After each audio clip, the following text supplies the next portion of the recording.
start that work. So this week will be both a training, a capacity development event on forest landscape restoration and the Rome, or Mayor, as well as being an inception to the development and publication of a transboundary assessment report.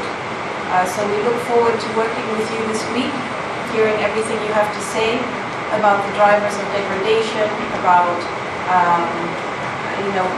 understanding the socioeconomic impacts that we hope to achieve, and the multiple benefits for both people and the planet. I think what will be important to remember throughout the week is that you have already done a lot of work. Much data has been collected in different phases of the MRU. So some of it might seem a little bit repetitive, but what we are trying to do here this week is explain the methodology and the process of doing assessments and data collection. So welcome again, and thank you for your attention. Effectivement, démarré en janvier 2018, donc nous avons fait un lancement régional en juillet 2017 à Freetown. Je voudrais très sincèrement que les consultants, les assistants techniques et les coordonnateurs nationaux soient très assidus, car cette formation est très importante. Et vous aurez la responsabilité des activités qui seront menées sur le terrain, c'est-à-dire la qualité du rapport et la qualité du rendu au niveau régional. À cet effet, vous pouvez profiter de cet atelier pour poser toutes sortes de questions concernant les activités que vous devez rendre sur le terrain. Avoir assez de clarification pour que le travail que vous allez produire soit une fois de plus de bonne qualité. Et cette formation sur la méthodologie d'évaluation d'opportunités de restauration est très importante pour tout un chacun de nous. Pour ceux qui ont déjà entendu parler ou qui le pratiquent, ça c'est l'occasion de partager leur expérience avec les autres. Mais pour ceux qui pour la première fois entendent parler cette méthodologie, ça va vous aider dans le travail de consultation et aussi pour votre développement personnel. Parce qu'en sortie d'ici, normalement, vous devez vraiment maîtriser cette méthodologie. Comme je dis, sera un plus pour vous et va vous aider dans votre carrière. Une fois de plus, je vous demande d'être très assidu pour cette formation. Improve livelihoods of our people in communities in forest landscapes or forest areas. And there are two key components that we must remember of the project. The first component is the integrated forest ecosystem management. And then the second component is sustainable management of transboundary waters. As you are aware, Liberia is divided along with our Mano brothers like Sierra Leone, Guinea by our transboundary waters. So it's important that we take note of that.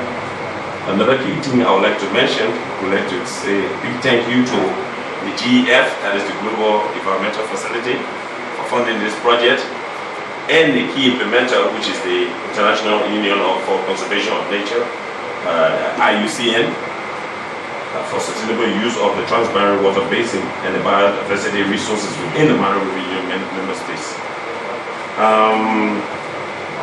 The importance or the overriding objective of this, you all be aware, is that the project seeks to promote a holistic approach that will have an integrated ecotourism system in water management and design a participatory and community-based natural resource management platform in which communities can be trained to develop alternative sources of income. Alternative sources of income is important because if we do not find a sustainable way of finding livelihood for our people, especially communities within those forest landscapes, then it means we are going to face the same problems that we have been facing in the past. Where are we as FDA or the Liberian component?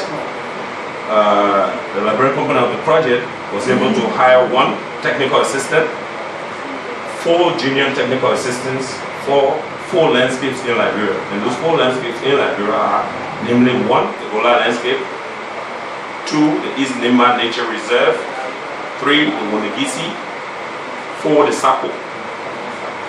Today, because of challenges beyond our control, we were able to complete the hiring of 4 consultants for the room, that is the Restoration Opportunity Assessment Methodology, under the umbrella called Phase Green Life Forest Ride Partnership, and 1 consultant for water resource management studies that will give us baseline information which will contribute to successful implementation of the project. We're able to purchase 1 vehicle and 4 motorcycles for the implementation of the project. It's important that we mention this because we believe partners from the GEF would be here, and it's important that we relate this information to them.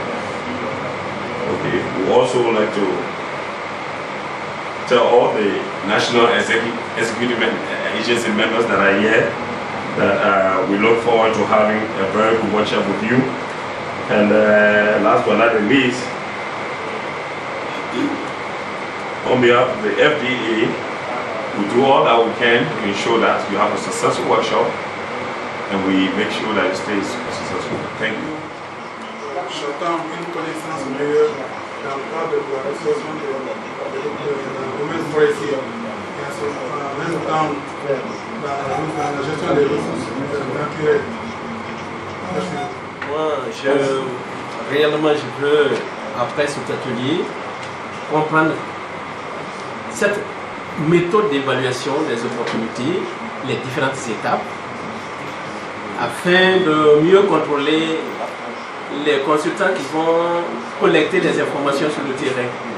Parce que quand on dit de contrôler quelqu'un, il faut savoir un peu plus que lui. Donc c'est une autre étape que nous allons commencer aujourd'hui. J'attends réellement que l'atelier nous apporte beaucoup d'informations dans ce sens. Merci. Un peu dans la même ligne que M. Nicolas, mais j'attends essentiellement 2 choses. La première, c'est mettre à niveau les connaissances au niveau de tous les acteurs sur le terrain. Ça, c'est le premier aspect. Le deuxième aspect, c'est de voir réellement comment les gens vont appliquer cette méthode sur le terrain et quand est-ce que ça va démarrer. Parce que je pense qu'on est un peu en retard par rapport aux activités de terrain. Et j'attends vraiment que les connaissances soient améliorées et que les gens démarrent. Là, je vais ajouter un peu le facteur temps. Parce que vous savez, dans nos zones là, nous sommes pratiquement pas loin de la saison des pluies. Or, en matière de télédétection, alors la saison sèche fait une reflectance et la saison des pluies fait une autre. Donc si d'ici le mois de mai et juin au plus tard, les travaux n'ont pas démarré sur le terrain, il faudra attendre le mois de décembre pratiquement pour pouvoir commencer les travaux. Alors ce qui fait que nous serons encore beaucoup plus en retard et ça peut un peu ternir ou du moins un peu donner, comment je vais appeler ça, un peu ternir les résultats de nos travaux. Donc c'est pour cela vraiment on aimerait savoir quand est-ce qu'on va démarrer et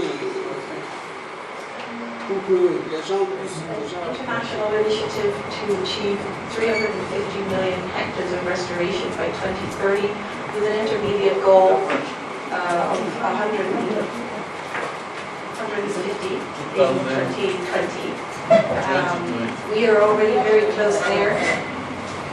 So there's an incredible opportunity for restoring degraded landscapes.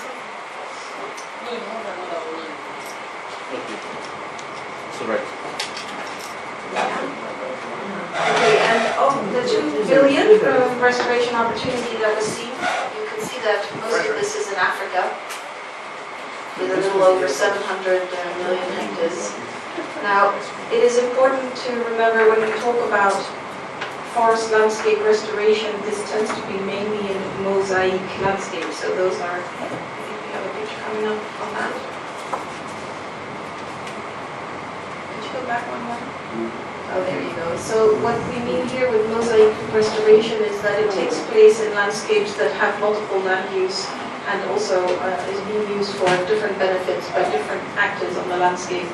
It is very rare that we talk about restoration that's happening only, for example, in large tracts of forest. So we are actually dealing with these types of landscapes all over the world, and they actually represent the largest percentage under the forest landscape restoration. So wide scale is much less common. Next, please. So forest landscape restoration is not, for example, how agricultural and both hydrological, water, coffee, sugar for products, windbreaks for habitats and corridors for wildlife and fauna, biodiversity and ecotourism all come together in a landscape to provide both the services on the ecosystem services side as well as for people. So we cannot manage to understand forest landscape restoration if we don't understand how those different uses of land come together. Forest landscape restoration is also about something else. It's about understanding all those actors, and in the restoration opportunities assessment methodology, it's very much about bringing those people together to identify, negotiate, and implement practices that restore an agreed optimal balance of ecological, social, and economic benefits of forests and trees within a broader pattern of land uses. So this is at the basis of the road that we will be looking at. And it has a couple of principles that are important to remember, but it's in fact creating the space in which to discuss forest landscape restoration and the opportunities we want to achieve that is at the heart of doing road. Because when we are talking about landscape restoration, who are the opportunities for? Where do the opportunities lie? We have limited resources, so how do we need to prioritize those opportunities? Next. So we have already, of course, many examples we can build on, and this will be part of some of the work we'll be talking about in the next couple of days, called Successes in Stock Taking. Move on to the next.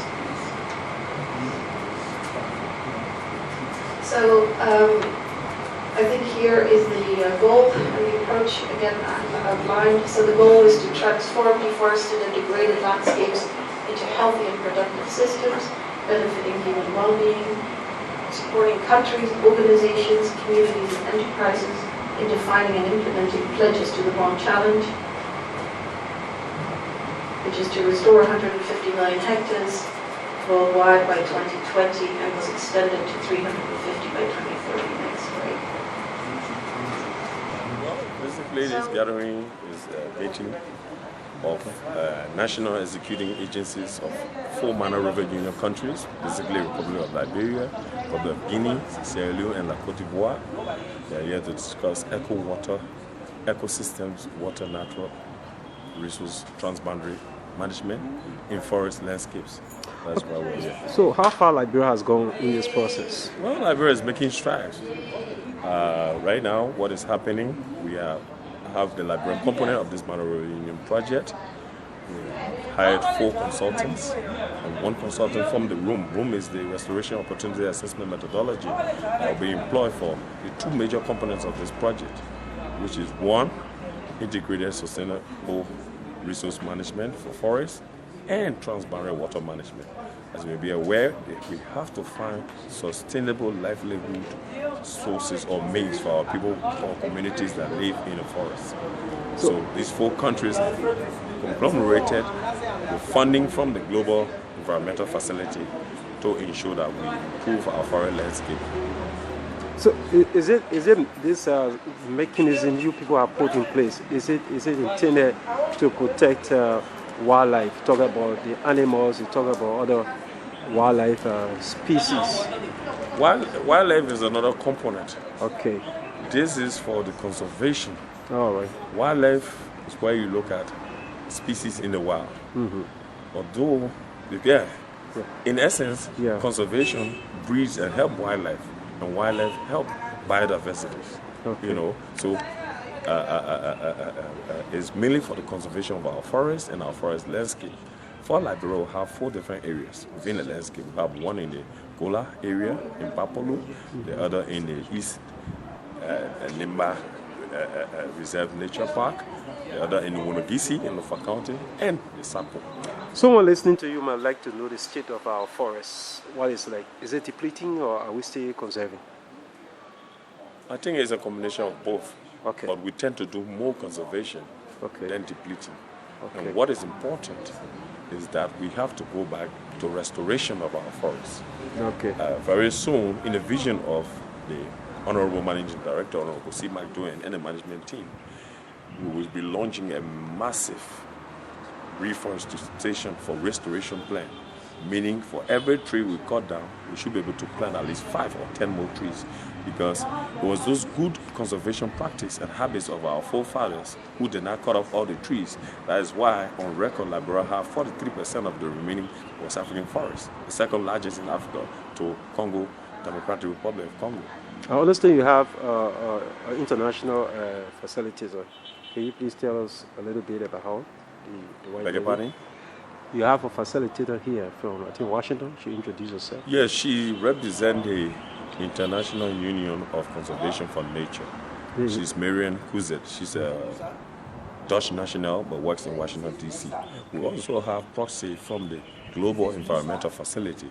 The members are here. And we also have members or representatives of the national executing agencies from the Mano River Union countries, namely, as I said, Guinea, La Côte d'Ivoire, and Republic of Sierra Leone, and Liberia, of course, FDA, a lead in the sector. So at the end of this workshop, what do you hope to achieve? Beautiful. As you may be aware, this workshop is basically for the restoration opportunities assessment methodology. What are those methods that we can put together, as I said, to ensure that the 2 components, the first integrated sustainable resource management and transboundary water management, is improved? How do we improve the livelihood of our people in these areas, in the Mano River Basin? How do we ensure that we improve biodiversity alongside conservation vis-a-vis wildlife and restoration of the forest? These are questions that need to be answered, because you'll be aware the hunting practices of our people, the farming practices of our people, and wildlife practices, if it's not put in check, degradation of our forests can soon set in, and you and myself will have difficulty. Because again, it's important for our listeners to know that the forests provide the means of absorbing all the carbon and improving photosynthesis for us to live. All right, your name once again? Trokon Aramo, Technical Advisor, Project and Financial Management. Okay, thank you, sir.